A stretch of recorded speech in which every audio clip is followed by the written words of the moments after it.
Varicose వ్యాధితో బాధపడుతున్నారంట. తక్కువ ఖర్చుతో ట్రీట్మెంట్ కావాలి అనుకుంటే ఎవిస్ హాస్పిటల్ని సంప్రదించండి. నమస్తే రమ్మగారు. నమస్తే జయ. ఈ నెల 30న మనకి అక్షయ తృతీయ ఉంది. ప్రతి సంవత్సరం మాట్లాడుకుంటూనే ఉంటాం. పండుగలతో పాటు అక్షయ తృతీయని కూడా కలిపేస్తాం రమ్మగారు మనం లిస్టులో కదండి. అవును. అక్షయ తృతీయ అనగానే ఫస్ట్ చిన్న పిల్లల నుంచి పెద్దవాళ్ళ దాకా బంగారం కొనుక్కోవాలి, బంగారం కొనాల్సిందే అనే ఒక ఆలోచనకు వచ్చేసామండి. అవునమ్మా, హోరెత్తి ఇచ్చేస్తూ ఉంటే హోరు నువ్వు కాసేపటికి అవుతాం. భ్రమర కీటక న్యాయం అని ఒక న్యాయం ఉంది. భ్రమరాలు ఓ పురుగుని తెస్తాయిట, భూమి మీద ఓ పురుగుని తెస్తుంది, దాన్ని ఒక చోట పెడుతుంది, పెట్టి దాని చుట్టూ దగ్గర తిరుగుతుంది. అవును. కాసేపు తిరిగాక ఈ కీటకం తను కూడా భ్రమరం అయిపోయాను కూడా తను కూడా తిరగడం మొదలు పెడుతుంది. అట్లా అయిపోయింది మన పరిస్థితి. కొనుక్కోకపోతే మీ జీవితాలకు నిష్కృతి లేదో, బంగారం కొనకపోతే ఎలాగో అని ఇప్పటికి 10-12 సంవత్సరాలుగా ఈ మొత్తం వ్యాపారులందరూ ఏమంటారు, బంగారపు దుకాణదారులందరూ మనని హోరెత్తిచ్చి మధ్యలో ప్రవచనకర్తలు, మధ్యలో జ్యోతిష్యవేత్తలు, ఇంకా ఎవరో ఇన్ఫ్లుయెన్స్, నేను కొన్నాను నువ్వేం కొన్నావు అని డైలాగులు, ఫ్రెండ్స్ వాళ్ళు వీళ్ళు. అక్షయ తృతీయకి పోనీ మళ్ళీ ఆ రోజే బజార్ వెళ్తే కుదరదు, ముందే బుక్ చేసుకోండి, ఆ రోజున డెలివరీ తీసుకోండి అని బోల్డని వెసులుబాట్లు, ఆఫర్లు, అసలు అక్షయ తృతీయ రోజు ఏం కొనుక్కోవాలి రమ్మగారు? అసలు అక్షయ తృతీయ అంటే ఏమిటో ఎవరికైనా తెలిసేమో చెప్పు. ఇప్పటిదాకా విన్నావా నువ్వు? విన్నావా? వినలేదు, ఎవరు వినలా. ఏమిటి అక్షయ తృతీయ రోజు ఏమైంది, ఏమిటి స్పెషల్ థింగ్ ఎవరికి తెలియదు. కానీ అది బంగారం కొనుక్కునే రోజుగా మాత్రం ప్రఖ్యాతి పొందింది. అంతే, అలా ఎక్కిచ్చేశారు మన తలల్లోకి. బంగారం కొనకపోతే వచ్చిన కొంప మనకి ఏమీ లేదమ్మా, ఏమీ లేదు, హాయిగా ఉండండి. నేను ఒక్కసారి కూడా కొనలేదు, నేను. నాలాంటి వాళ్ళు బోల్డ్ మంది ఉన్నారు. ఈ కొనకపోతే కుదరదనే పాయింట్ పెట్టుకుని ఇలాంటి ఒక రోజు వచ్చినప్పుడైనా కొనుక్కుంటాం కదా అని ఇది వరకు శ్రావణ మాసం బంగారం కొనాలనేవాళ్ళు జయ. కనీసం ఆ రూపంలో అయినా ఆడపిల్లలకి కాస్త బంగారం ఏర్పడుతుందని ఓ కాసు ఒక్క గ్రామో అరగ్రామో అయినా బంగారం చేరుస్తామని, అది ఆ చేరుస్తామని కాస్త మేము అమ్ముదామనుకుంటున్నారు వాళ్ళు. మీరు చేరుద్దామనుకోవటం కాదు ఇది పాయింట్. ఏదో కొనకపోతే కుదరదు, అన్నీ ఉన్న వాళ్ళు కూడా ఈ రోజున కొనుక్కుని తీరాల్సిందే, లేకపోతే కొంపనిపోతుంది. మీ ఇంట్లో ఉన్నదే ఎక్కడికి పోదు, మీ ఇంట్లో ఉన్నది మీ ఇంట్లోనే ఉంటుంది.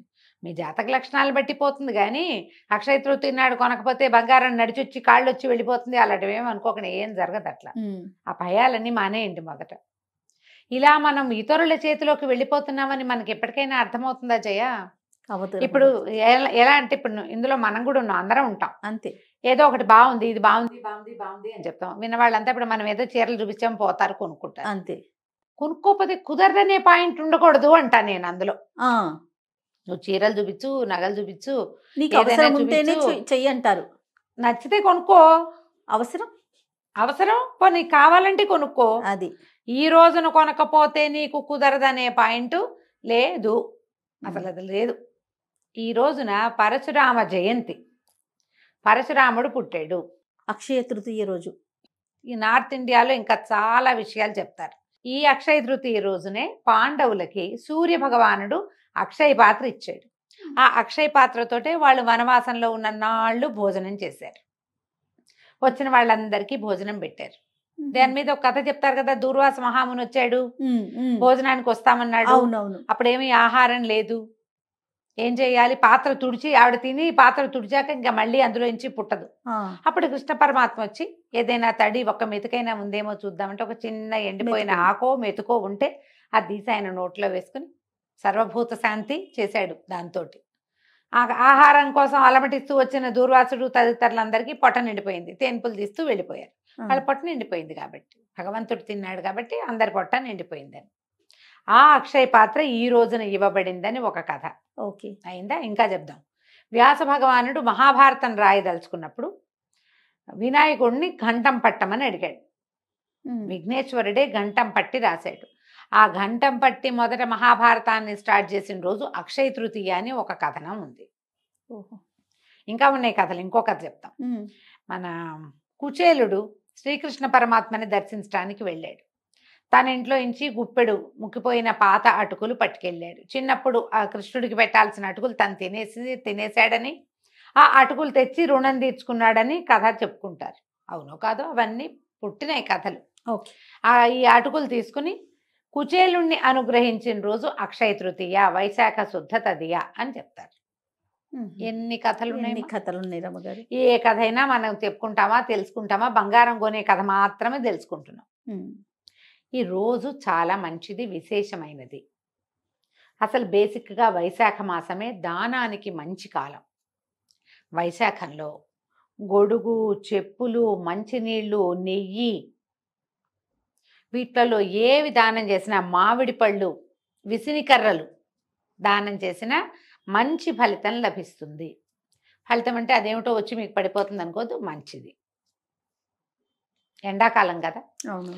ఇప్పుడు మంచినీళ్ళ నీటి కుండ, మంచినీళ్ళ చెంబు నిండా నీళ్లు పోసి ఇవ్వటం, జలపాత్ర దానం చేయటం విశేషము. ఇందులో కొనుక్కోవటం పాయింట్ లేదు, ఇచ్చే పాయింట్ ఉంది. దానం అంటే కొనుక్కునేది కాదుగా, ఇచ్చేది కదా. మంచినీళ్ళు కుండ ఎవరికైనా ఇవ్వాలనుకున్నారు, పని మంచిగా ఒక కుండ కొని పెట్టండి. ఈ రోజున ఒక చుక్క నీళ్ళు పోసి చేతిలో పెట్టండి, పనిచేస్తుంది. బ్రాహ్మడికే దానం చేయాలని లేదు, ఎవరికైనా చెప్పులు కొనిపెట్టచ్చు. ఇప్పుడు ఇందులో విద్యాదానానికి అవకాశం కూడా ఉంది. ఈ వైశాఖంలో వైశాఖ శుద్ధ తది నాడు ఎవరికైనా ఫీజులు కట్టచ్చు, ఎవరికైనా విద్య చదువుకునేందుకు అవకాశం ఇప్పించవచ్చు, స్కాలర్షిప్ ఇవ్వచ్చు, నేను చదివిస్తానని మాట ఇవ్వచ్చు. ఎవరికైనా పాఠం నేను ఇవాళ నుంచి స్టార్ట్ అని 30వ తారీఖు పాఠం మొదలు పెట్టచ్చు. సూపర్. వీటన్నిటికీ మంచిది. దీంతో పాటు వ్యాపారానికి అనువైన రోజు ఇది. కొత్తగా ప్రారంభించే మీరు ప్రారంభించవచ్చు, ఏదైనా కొత్త వస్తువు కొనుక్కోవచ్చు మీ దగ్గర లేనిది.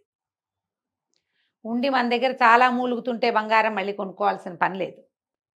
మీకు అవకాశం ఉంటే కొనుక్కోవచ్చు, దానికోసం అప్పులు చేయక్కర్లేదు, ఇళ్లలో గొడవలు పడక్కర్లేదు.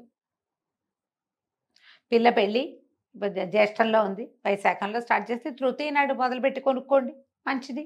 ఓకే. అంతేగాని ఈ రోజున కొనుక్కోపోతే నిష్కృతి లేదనేది పాయింట్ మాత్రం అయితే లేదు. ఈ పర్టికులర్ రోజున మీరు ఆహార దానం కూడా చాలా మంచిది.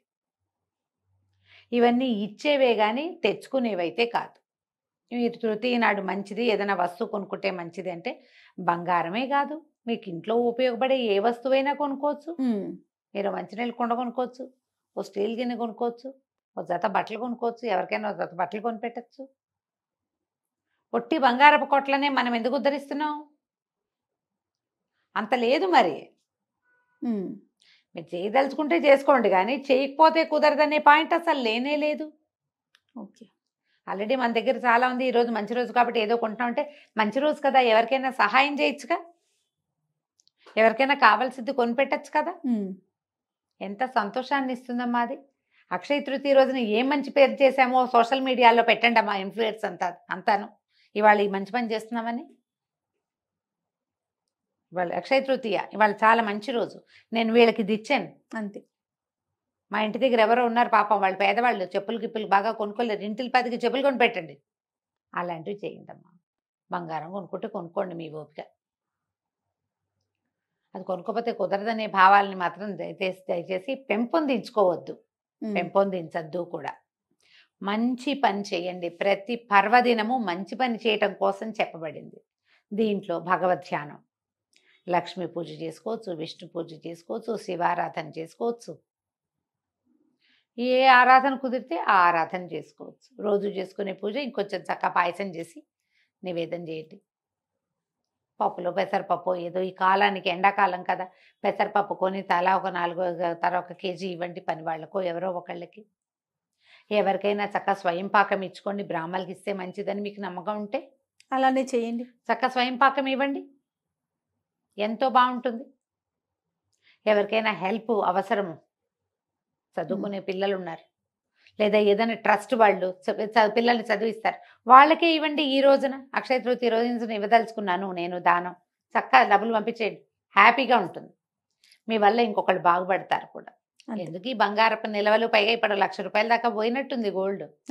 కొనుక్కోవాలి, మనకు అవసరమే, పాయింటే.